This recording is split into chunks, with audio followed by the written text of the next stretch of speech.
So welcome to all. Now I am going to start the 10th standard revision. So we done so many exams. So already we returned some of the first term exam, second term exam, and here we have written one of the midterm tests. Okay, but so now we are coming to the final exam. That is annual exam going to conduct based on online. So since you have some little time, so we are planning to give certain revision. Okay, limited portions of the syllabus we are constructed to read, still better to get more marks. So whatever we are telling based on revision, you go through thoroughly, then you can score more marks. அதாவது already we know some of the students will study well, they cannot have any problem. Whatever the things they given, they will be studying. Okay, so average students, slow learners, you and all, so we have to concentrate more what are the things we are giving in the revision. Revision கொடுக்கிற terms மட்டும் நல்லா படிச்சினாவே போதும். ஒரு சில sums மட்டும், some of the sums maybe numbers may be changed, but model will be given same. Understand for you? Okay, not more than that. Out of 100, 20 to 30 marks around that will come some changes, but 70 to 80% will be given same. என்ன questions வந்து ரிவிஷனில் பண்ணுறோமோ அதே question without changing and numbers also. Okay, நம்பர்ஸை கூட மாற்றாமல், மெத்தடை கூட மாற்றாமல் அதே வரக்கூடிய வாய்ப்பு இருக்குது. 70 to 80%. மீதி 20 to 30% same model we will changes some numbers. புரியுதா? ஃபார் எக்ஸாம்பிள், இப்போ கிராஃபில் வந்து ஒரு ஈக்குவேஷன் இருக்குது, அன்ஈக்குவல் ரூட்ஸ்ன்னு கண்டுபிடிக்கிறோம், ஈக்குவல் ரூட்ஸ்ன்னு கண்டுபிடிக்கிறோம். அப்போ என்ன பண்ணுவோம், நம்ம வேற ஒரு ஈக்குவேஷன் நம்பர்ஸ் அங்கே இருக்கும். இப்போ வந்து மேபி அது எக்ஸாம்பிள் சம்ஸில் இருக்கலாம், இப்போ எக்ஸசைஸ் சம்ஸில் கேட்கலாம், same sum by changing the numbers. அதே மாதிரி ஜியாமெட்ரியில் நம்ம டேஞ்சன்ஸ் வரைஞ்சிருக்கோம், ஸ்கேல் ஃபேக்டர் போட்டிருக்கோம். ஆன்லைன் கிளாஸ்லேயே எடுத்திருக்கேன், ரெகுலர் கிளாஸ்லேயும் நான் எடுத்திருக்கேன். ஸோ அதிலலாம் பார்க்கும்போது என்ன அப்படின்னு சொல்லிட்டு பார்த்தீங்கன்னா, இப்போ அதில் 2/3 இருக்குன்னா 4/5 வரலாம், இல்லை எக்ஸாம்பிள் இருக்கக்கூடிய 3/4 அது மாதிரி வரலாம். Numbers will be changed, but method will be same. Only 30 to 20% of marks. So அதனால் ஸ்லோ லேர்னர்ஸ் இருக்கிறவங்க என்ன பண்ணலான்னா, இதில் இருக்கக்கூடிய ரிவிஷனில் இருக்கக்கூடிய சம்ஸை மட்டும் படிச்சினாவே நீ ஆவரேஜ் மார்க் எடுத்துடலாம். புரியுதா? So bright students only, suppose 90 எடுக்கணும், 95 எடுக்கணும், 100 எடுக்கணும் அப்படின்றவங்க மட்டும் என்ன பண்ணு, ஒரு சில சம்ஸ்லாம் நம்பர் மாறி வரும், அதை டேலி பண்ணிக்க. ஏதான், பட் நம்பர்ஸ் வந்து சேஞ்ச், நம்பர் வேற, அந்த மாடலில் வேற சம் படிச்சுக்கும், புதுசாக எதுவும் படிக்க தேவையில்லை. Okay, same model, same exercise. Okay, maybe example sums or exercise sums, not lot of different. அவங்க நான் இன்னும் அதிகமான மார்க் எடுக்கணும் அப்படின்னு சொல்கிறவங்க மட்டும் என்ன பண்ணு, நம்ம எந்த சம் இங்கே ரிவிஷனில் கொடுத்துருக்கோமோ அதே மாதிரி நம்பர் மாற்றி கொடுத்தா எப்படி போடுறது அப்படின்னு சில சம்ஸ் இருக்கும். பட் எல்லாமே புக்கில் தான் இருக்கும், புக்கில் இல்லாத சம் கிடையாது. புக்கில் இல்லாமல் நம்பர்லாம் மாற்றி கொடுக்க மாட்டோம், புக்கில் இருக்கிற நம்பர் தான். சரியா? So 10th standard public exam எழுதுறதுனால, so we get some additional knowledge, we are taking interest. But எல்லாருமே சம் மார்க் எடுக்கணும் இல்லையா? அதனால் ஒரு 70% வந்து என்ன பண்ணுறோம், அதே கொஸ்டின் ரிவிஷனில் நியர்லி ஒரு 200 மார்க்ஸுக்கு, 200 above 200 மார்க்ஸ் ரிவிஷன் கொடுக்கலான்னு ஒரு ஐடியா இருக்குது எல்லாருக்கும். சரியா? எல்லா சப்ஜெக்ட்லேயும் அந்த 200லேருந்து 250 மார்க் உண்டான ரிவிஷன்லேருந்து 100 மார்க்ஸை சார்ட் அவுட் பண்ணி, அதாவது வடிகட்டி புரியுதா? லிமிட் பண்ணி உனக்கு எக்ஸாமில் வரும். அதே சம் தான் வரும் 70%, 70 to 80%. புரியுதா? மீதி ஒரு 20 to 30% வந்து என்ன வரலாம்னா நம்பர் மாறி வரலாம். சரியா? ஸோ இதை மட்டும் கொஞ்சம் கேர்ஃபுல்லாக கவனிச்சுக்க. பிகினிங் கிளாஸ்லேயே வி ஆர் இன்ஃபார்ம்டு. பட் லாஸ்ட்லேயும் நான் சொல்கிறேன், ஒரு டைம் கிடச்சதுன்னா one second repeated last after finishing that. Why? Because we have limited terms. சரியா? ஸோ சில சம்ஸை வந்து எக்ஸாம்பிளில் இது சம் மார்க் பண்ண சொல்லுவேன், எக்ஸசைஸில் இதை மார்க் பண்ண சொல்லுவேன், புரியுதா? 1 மார்க்கு இதை மார்க் பண்ண சொல்லுவேன், இதுலேருந்து இது வரைக்கும் படிங்கன்னு சொல்லுவேன். ஸோ அதெல்லாம் வந்து என்ன பண்ணு, கவனமாக டெக்ஸ்ட் புக்கு வச்சு பார். அதுக்கப்புறம் நீ அந்த சம்மை கிளாஸ் ஒர்க்கில் போட்டிருந்தா ஒர்க் அவுட் பண்ணி ஜஸ்ட் ட்ரை பண்ணிக்க. சரியா? டிஃபிகல்ட்டியான சம்மு ரொம்ப ஓவராக லாஸ்ட்டில் time கிடச்சுன்னா few sums will be explained, but all the sums is not possible because already we done so many sums 2 times 3 times. சரியா? Okay, so we will tell that page number and sum number, either it is a exercise or example you go through clearly. So all of them take a textbook now. Okay, so we will get certain situation. ஏன்னா பெரிய சம்மிலிருந்து ஆப்ஜெக்டிவ்க்கு நான் கடைசியில் வரணும், சரியா? 1 mark வந்து கடைசியில் வரும். ஏன்னா ஈஸியாக நீ படிச்சிடுவேன். ஃபஸ்ட் வந்து கிராஃபு ஜியோமெண்ட்ரியிலிருந்து அதுக்கப்புறம் 5 மார்க்கு, அதுக்கப்புறம் 2 மார்க்கு, அப்புறம் கடைசியில் 1 மார்க் வரும். சரியா? ஏன்னா நீ வந்து number of classes work out பண்ணி பார்ப்பேன், பெரிய சம்ஸ்லாம் ஒர்க் அவுட் பண்ணி பார்ப்பேன். 1 மார்க் வந்து கடைசியில் நீ ரிவைஸ் பண்ணிக்கலாம். சரியா? Okay, so now we move on to graph and geometry based on the chapters geometry and graph. So last we taught in the class also. Okay, regular class ஆரம்பித்த கூட சில ஜியோமெட்ரி கிளாஸ் நான் எடுத்திருக்கேன், சில graphs எடுத்திருக்கேன். So அதெல்லாம் வந்து நீ நான் கரெக்ஷன் வாங்குன்னு சொன்னேன், அதையும் பாதிலே நீ ஜஸ்ட் விட்டுட்டு சில பேர் கரெக்ஷன் வாங்கியிருக்க, ஒரு சில மெம்பர்ஸ் ரெகுலர் ஆப்சண்ட்லாம் கரெக்ஷன் வாங்கியிருக்க மாட்டேன். ஸோ அவங்கெல்லாம் என்ன பண்ணு, ஸோ உனக்கு சான்ஸ் கிடச்சா ஸ்கூலில் நாங்கள் இருப்போம் number of days. So either correction வாங்கிக்கிறியோ அல்லது சில டவுட்ஸ்லாம் இருந்தால் கூட 1-2 வந்து நீ என்ன பண்ணலாம், ரொம்ப டவுட்டாக இருந்துச்சுன்னா அதை நோட் பண்ணிக்க, இதெல்லாம் டவுட்டு அப்படின்னு சொல்லிட்டு முன்னாடியே மேக்ஸ் சார் என்னைக்கு வருவார்னு சொல்லிட்டு ஒரு கிளான்ஸ் ஒன்றா கேட்டுக்கோ. வந்து ஒரு 1/2 hour 1 hour வந்து பிஃபோர் எக்ஸாம் ஜஸ்ட் என்னைக்கு மேக்ஸ் சார் வருவாங்க கேட்டுக்கூட நீ என்ன பண்ணலாம், டவுட்டை கிளியர் பண்ணிட்டு போகலாம். சரியா? which you feel as a difficult. Okay, which you feel as a difficult, so we can come and ask the permission earlier, just and ask that certain doubts and go. Okay, so that is only possible. We are not possible to take regular classes. Can you able to follow that? Okay, this also they have to give the permission, then only we can possible to try. Only few hours, 1 or 2 hours. You will not allowed to stay from morning to evening and all. சரியா?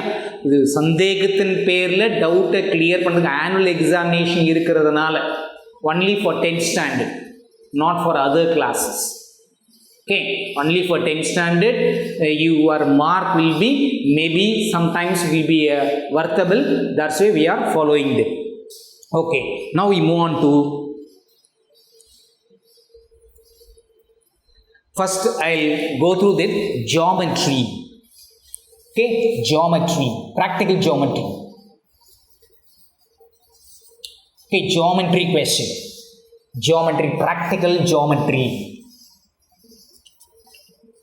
Practical geometry. உங்களுக்கு தெரியும், இது வந்து 8 marks வரும். 8 marks, you will get that 8 marks. Okay, so you will get that any one. 2 கேட்போம், அந்த 2த்துல ஏதாச்சும் ஒன்று எழுதணும். ரெண்டுமே ப்ராக்டிக்கல் ஜியோமெட்ரியில் இருக்கும். This are that you have to write. But நாங்கள் 2 கொஸ்டின் கொடுக்க மாட்டோம், கொஞ்சம் அதிகமாக தருவோம். அந்த அதிகமான கொஸ்டினை நீ கோ த்ரூ பண்ணு, அதுலேருந்து 2 வரும். சரியா? Okay, so now what are the things you have to get that. I will go through that page, you just take it out.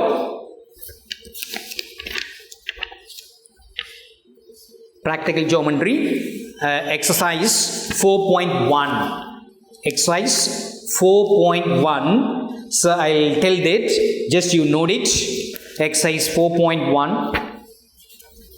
Detailedly I'll give that. What are the things you have to follow in that?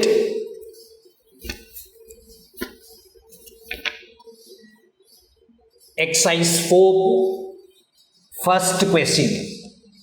Exercise 4.1.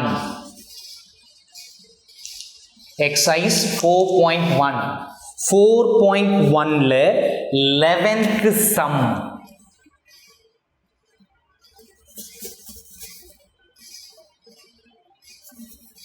Eleventh sum. Second example,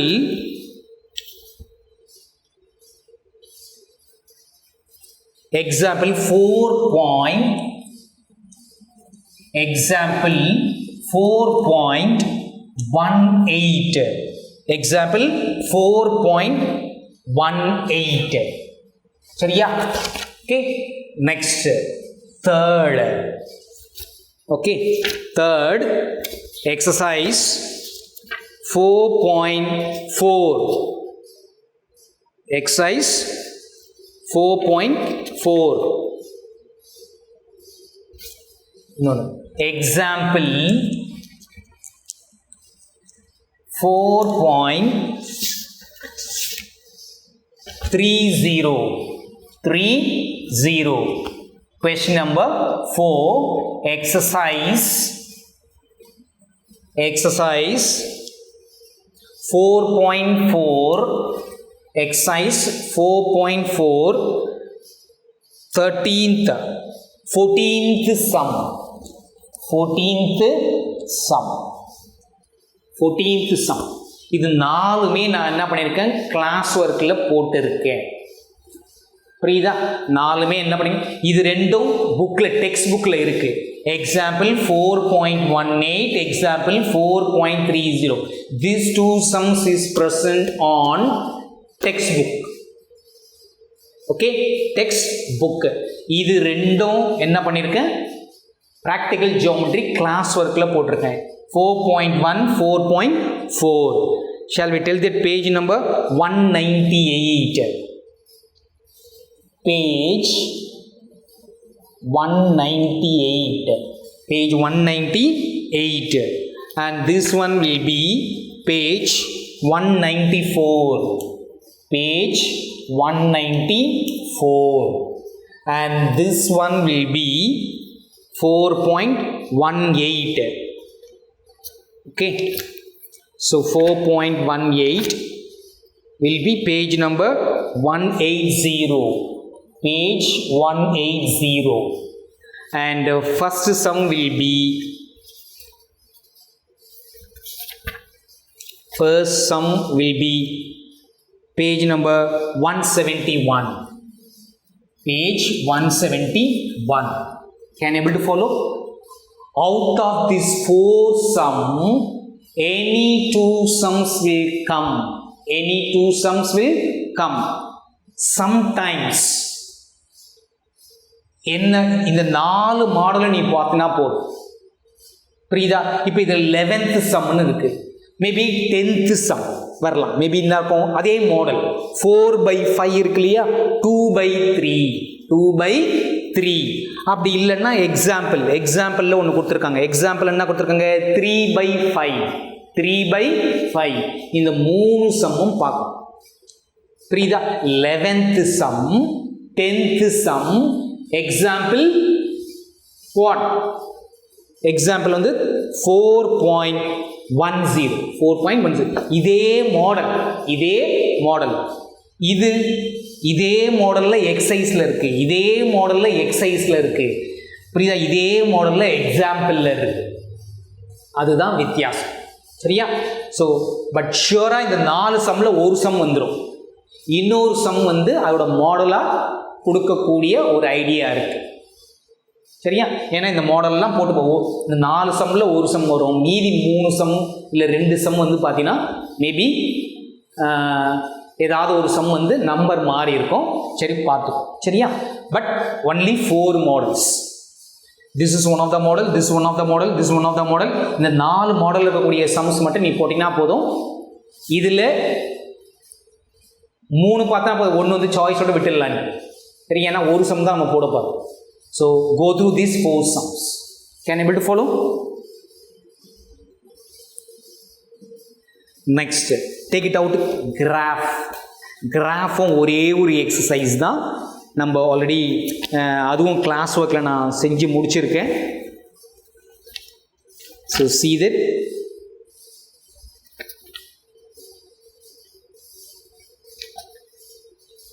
Okay, so geometry will be over. Next subdivision, you take it as graph.